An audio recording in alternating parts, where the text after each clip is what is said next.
I'm on a journey to become a better baker, so come with me to experiment embossed rolling pins on gingerbread.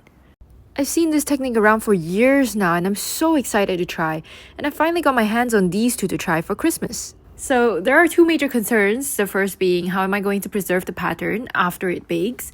And number two, how can I prevent the dough from getting stuck into all those crevices? So the first thing that I wanted to experiment was embossing the dough straight from the fridge, just to see if I could get any print on a solid dough. But yeah, it wasn't gonna work on rock hard solid dough. Okay, that did absolutely nothing.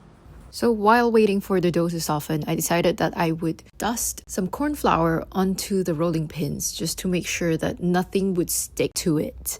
But funnily enough, the flour stuck to it instead.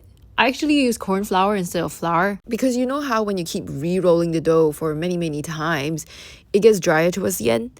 Yeah, I'm trying to prevent that. And in my head, corn flour doesn't add any gluten, so really it shouldn't dry out the dough too much. That's okay, I just took a hard bristle brush and I just brushed off the excess corn flour. So anyways, I started rolling and sure enough, it did stick. But really, I think it had more to do with the condensation having just come out from the fridge rather than the dough being sticky itself. So I just used more corn flour on top of the dough to make sure the surface wasn't sticky. And now we're rolling.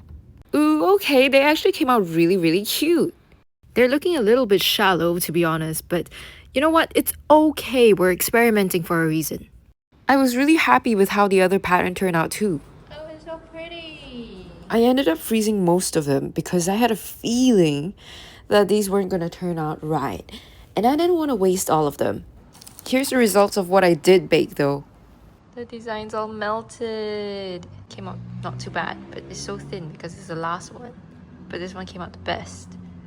And this one's just a circle. Disappointing. If you couldn't tell, this circle was supposed to be the reindeer pattern, but it was just gone. I still held on to hope though.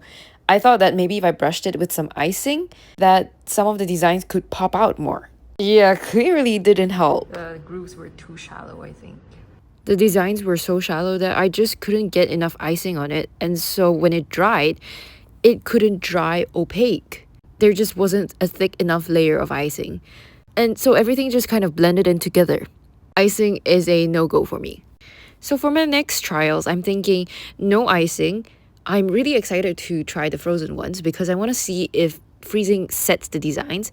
But based on this experiment so far, I think rolling thin is the way to go. I'm guessing it has something to do with how much it puffs up. So we shall see in the next ones. Bye!